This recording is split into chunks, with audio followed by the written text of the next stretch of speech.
को घर में बुलवा करके पूजा पाठ करके दक्षिणा दे करके संतुष्ट करता रहता था। एक दिन की बात, वह घर में सत्यनारायण की कथा करवा रहा था। उसी बीच में किसी ने कहा, महाराज आपने घर में सत्यनारायण कथा तो खूब करवाई है, पर नदी के किनारे कोई सत्यनारायण कथा तुम करवाओ तो 10 गुना फल प्राप्त होता है। राजा दूसरे महीने अपने परिवार को लेकर के, आप अपने गांव वालों को लेकर के नदी के किनारे सत्यनारायण भगवान की कथा करवा रहा था। उसी बीच में एक साधु बनिया आकर के कहने लगा, महाराज आप ये क्या करवा रहे हो, इसे करवाने से क्या फल मिलता है। राजा कहने लगा, बनिया ये सत्यनारायण भगवान की कथा है, इसको करवाने से गरीब व्यक्ति अमीर हो जाता है, जिसके संतान नहीं हो संतान की प्राप्ति हो जाती है। बनिया बोला, महाराज चौकी आ गई, बुढ़ापो घर में आए, बुढ़ापो ऊपर आएगा पर संतान ना आने लगी, मुझे भी पूरी विधि बता दो, मैं भी अपने घर में सत्यनारायण भगवान की कथा करवाऊंगा। पूरी विधि जान करके बनिया अपने घर को चला गया और दरवाजे पर जा करके अपनी देवी लीलावती से कहने लगा कि सुन रही हो देवी, आज सुंदर व्रत पूछ करके आया हूँ, इसको करवाने से हमारे घर में संतान होगी। लीलावती ने कही कि कौन सा व्रत है महाराज, कि सत्यनारायण की कथा। लीलावती धार्मिक थी, वैसे भी घर में माता बहनें होती हैं, पूजा पाठ में आगे होती हैं, तो कहने लगा वो लीलावती ने कही, महाराज वो सत्यनारायण कथा तुम आज ही करवा दे। बनिया पंडित ठाकुर ने चालाक होते, ऐसे ना करवा रहे दीदी, जब करवाएंगे जब हमारे घर में संतान है जाएगी, नहीं तो पंडित जी दक्षिणा ले जाएंगे, कन्या भोजन कर जाएंगे, ऐसा तो हमारे घर से बड़ा साफ है जाओ, ऐसा ना करवा रहे। इस प्रकार से कहकर के बनिया चला गया, पर भगवान की कृपा बनिया के घर में बरस पड़ी। 9वें महीना पूरा हुआ, 10वें महीने में सुंदर कन्या रत्न हुआ, उसका नाम कलावती रखा गया। अब बेटी की जन्मोत्सव पे बड़ो उत्सव मनायो, डट्टोन मनायो, और डट्टोन में खूब पैसा बाय दो, पर सत्यनारायण की कथा नहीं करवाए। धीरे धीरे 6 महीना है गए। उसके बाद में लीलावती ने कही, महाराज आपने वो संकल्प किया था सत्यनारायण कथा बोली ना करवाई, बाय और करवाए दी। बनिया बोलो पागल है ये का, वही तो कितनो पैसा खर्च करो डट्टोन में, अब पे इतना समय ना आने तो और पैसा इतना हथुना ने, अब तो एक सुधी जाके ब्याह पे करवाए देंगे। इसीलिए ब्याह के समय ब्याह हो जाता है संतान का, तब सत्यनारायण की कथा करवाना जरूरी होता है। इस प्रकार से कहकर के और बनिया वहां से चला गया। धीरे धीरे समय व्यतीत हुआ, धीरे धीरे समय व्यतीत होने लगा। एक दिन की बात, बेटी को देखा कि बड़ी है गई है, सयानी है गई है, विवाह हो गई है। तो बनिया ने एक दूत को काशी नगर में भेजा, सुंदर बनिया का पुत्र खोज करके लाया और अपनी बेटी का विवाह उसके साथ में करवा दिया। पर ब्याह के समय सत्यनारायण भगवान की कथा करवाए वो भूल गया। कहते हैं जातो प्रभो दारुण दुख देही, और ताकि मते पहले हर ले, क्योंकि जन्म जन्म मुनि जतन कराही, ओ अंतराम कहियावत नाई। भगवान भी कहते हैं कि समदर्शी मोई कहे सब कोई, और सेवक प्रिय अनन्य गति होई। भगवान से विमुख हो जाता है, दंड उसी को मिलता है। उधर महाराज बनिया कहने लगा, वहां के लिए व्यापार करते आनंद नहीं आवत, हम दुए है गए, अब यहाँ व्यापार करेंगे इतना आनंद नहीं है, इतना कमा नहीं पावेंगे। दूसरे राज्य में चल रहे हैं, तो अपने दामाद को लेकर के बनिया दूसरे राज्य में व्यापार करने के लिए चला गया। उधर महाराज माँ बेटी घर में रह गई। एक दिन की बात, 5 चोरों ने बनिया के घर में चोरी करी और सुपड़ा साफ कर दिया, कुछ नहीं छोड़ा। कमाए वाला कोई घर तो नहीं हो घर में। अब तो माँ और बेटी दोनों दर दर भटकने लगी, घर में कछु तो ना है, भीख मांगने लगी। कोई देवे कोई नहीं देवे। एक जना की बात भिक्षा मांगने के लिए गई तो कुछ नहीं दिया, शाम कर लौट करके आ गई और बेचारी दोनों रोने लगे। उधर क्या हो रहा है, चंद्रकेतु राजा के राज्य में बनिया और दामाद ने बहुत धन कमाया, व्यापार किया, उस धन को लेकर के आ रहे थे। रात्रि में बरगद के पेड़ के नीचे सोए गए, प्रातः काल होगा अपने देश में चलेंगे। उसी रात्रि में चंद्रकेतु राजा के महल में चोरी भई। दो चोरों ने चोरी करी, राजा के दूतों ने देख लिया, उनका पीछा किया। जहां बनिया दामाद रहते थे वो सो रहे थे, वहीं धन चोर छोड़ के भागे, पटक के भागे। दूतों ने समझा ये दोनों चोर हैं, दोनों को पकड़ करके ले गए। जितना धन था उन्होंने कमाया था, कछु मत डरो, तो सब लेके राजा के पास में। महाराज ने कहाँ से चोरी करी होगी, इनके पास में तो बहुत सा धन है। राजा को गुस्सा आई, कठोर कारावास में डलवा दिया और जितना धन था वो सब की सब छीन लिया। माँ बेटी तो घर में दुख पाए रही हैं, बनिया दामाद जेल में पड़े हुए हैं। उधर क्या हो रहा है, एक दिना की बात, कलावती दूसरे गांव से मांगने के लिए गई थी। उस दिन भी कुछ नहीं मिला, लौट करके आ रही थी। एक ब्राह्मण के घर में सत्यनारायण भगवान की कथा हो रही थी। अंदर जाकर के कथा सुनी, उसके बाद में प्रसाद बटने लगा। तो प्रसाद हाथ में आते ही कलावती का मन बदल गया और कहने लगी, महाराज आपने ये क्या करवाया, ऐसे करवाने से क्या फल मिलता है। पंडित जी कहने लगे, बेटी ये सत्यनारायण भगवान की कथा है, इसको करवाने से गरीब व्यक्ति अमीर हो जाता है, जिसके संतान नहीं हो संतान की प्राप्ति हो जाती है, रोगीला व्यक्ति रोग से मुक्त हो जाता है, दूर गया हुआ व्यक्ति शीघ्र लौट करके वापस आ जाता है, गया हुआ धन भी वापस आ जाता है, और जिसके संतान की शादी का योग नहीं हो शादी का योग बनता है, और जिसके मन में जो भी कामना है वो पूरी हो जाती है, और इस युग में सुखी जीवन व्यतीत करके वैकुंठ को चला जाता है। कलावती कहने लगी, महाराज हमारा धनु चलो गो है, हमारे पिताजी और पति देव हैं वो भी गए हैं, वो लौट करके नहीं आए हैं, हमें भी पूरी विधि बता दो, हम भी अपने घर में सत्यनारायण भगवान की कथा करवाएंगे। इस प्रकार से पूरी विधि जान करके कलावती रात्रि के 11 बजे अपने घर में आई तो लीलावती जोर जोर से रोने लगी, बेटी आज क्या बात है, तू लेट आई है। कलावती कहने लगी कि पंडित जी के घर में सत्यनारायण की कथा है, ये प्रसाद लेके आई हूँ। अब तो लीलावती जोर जोर से रोने लगी और कहने लगी कि बेटी यही तो सत्यनारायण की कथा तेरे पिता ने तेरे ऊपर बोली गई, पर तेरे पिताजी ने ना करवाई, शायद दारुण दुख इसीलिए हुआ है। अब हमारे घर में कछु इतना है, कैसे करवा में।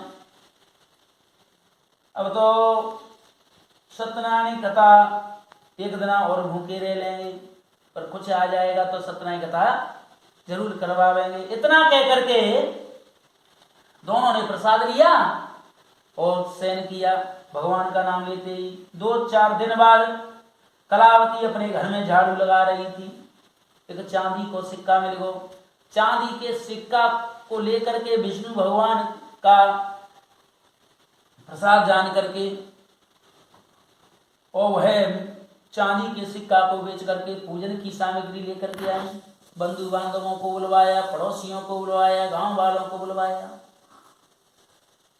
और सवाया आटा बनवा करके पंजीरी आदि बनवाई, चिन्नामृत आदि बनवाया। ब्राह्मण को बुलवा करके पूजन की सामग्री लेकर के घर में सत्यनारायण भगवान की कथा करवाई। जब कथा पूरी हो गई उसके बाद में वह दशमांश हवन किया। हवन करने के बाद में प्रसाद वितरण किया, ब्राह्मण को दक्षिणा दे करके संतुष्ट करते हुए भोजन आदि करा करके विदा कर दिया। शाम के समय 5 गीत गवाए और बेचारी शाम के समय पड़ोसियों को बुलाने के लिए गई थी, तो कहतना अमीर को पढ़ो मत जाए, महू फिर भी चले जाते हैं, और गरीब के यहाँ बेचारे 6 पुत्र बुलाए जाए तो ना जाए आवत। तो बेचारी दोनों ने गीत गाए, पर भगवान की ऐसी कृपा हुई। उधर महाराज जो चोर चोरी करके ले गए थे, काऊ को तो भैंस बीमार, काऊ को बच्चा बीमार, काऊ के घर में आग लग गई, नाना प्रकार के उपद्रव होने लगे। लगा चोरों का सरदार चोरों से कहने लगा बनिया के यहाँ से हम चोरी करके लाए हैं, तब से हमारे घर में तो नाना प्रकार के उपद्रव रहने लगे हैं, हमारे घर में शांति ना है। तो चोर भी सभी कहने लगे। निर्णय ये हुआ कि जितना धन था उससे 10 गुना धन बनिया के यहाँ पर भिजवाओ। रात्रि में वह धन को लेकर के जितना धन था उसे 10 गुना धन लेकर के पटक आए। उधर क्या हो रहा है चंद्रकेतु राजा के राज्य में कि राजा सो रहा था, विष्णु भगवान ने रात्रि में स्वप्न में दर्शन दिया कि हे राजा, ये दोनों चोर नहीं है, इनको छोड़ दो, ये तो बनिया दामाद है, व्यापार के लिए आए थे, चोर तो कोई और है, नहीं छोड़ोगे तो तुम्हारा पुत्र राज्य सबका नाश कर दूंगा। स्वप्न का समाचार राजा ने सभा में मंत्री आदि को सुनाया। मंत्री आदि भी कहने लगे महाराज तो सीधे साधे इनको छोड़ दे। राजा की आज्ञा से दोनों को छुड़वाया गया, जितना धन था उसे 10 गुना धन दे करके विदा कर दिया।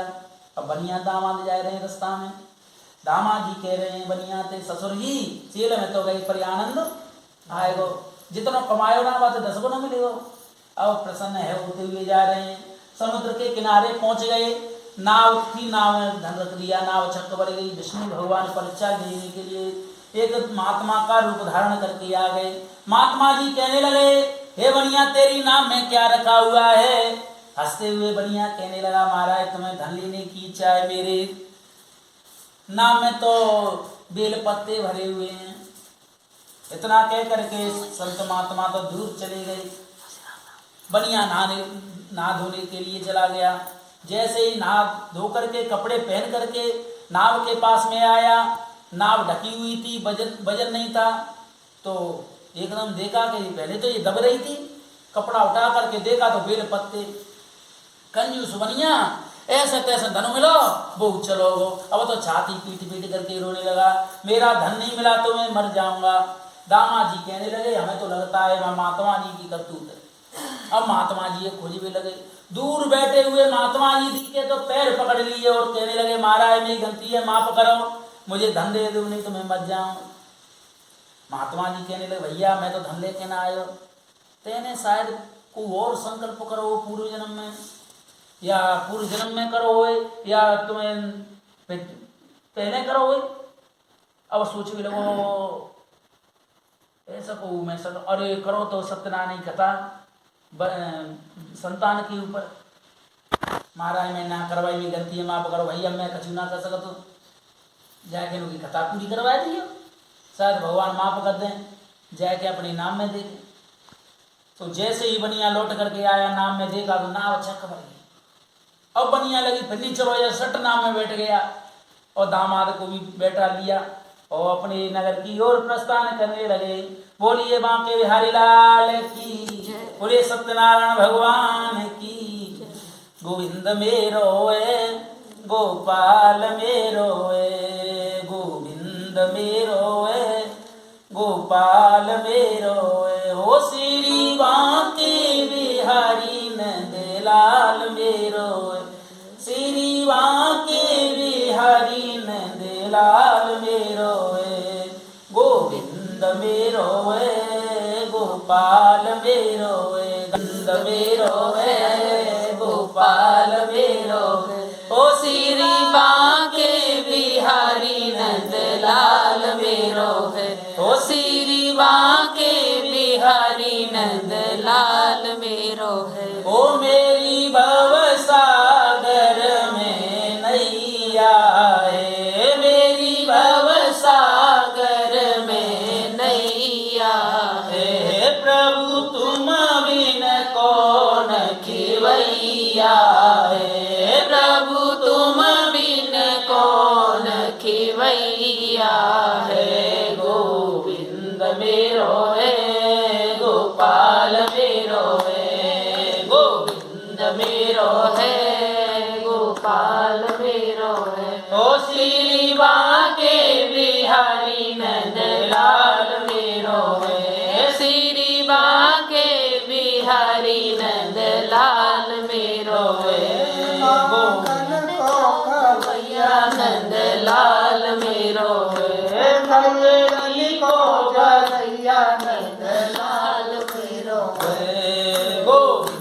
मेरो है, गोपाल मेरो है, गोविंद मेरो है, गोपाल मेरो। बोलिए गोविंद भगवान की जय, लक्ष्मी नारायण भगवान की जय। अब चौथा अध्याय सुनाने लगे। सूत जी कहने लगे, शौनक आदि ऋषियों अपने नगर के निकट पहुंच गए।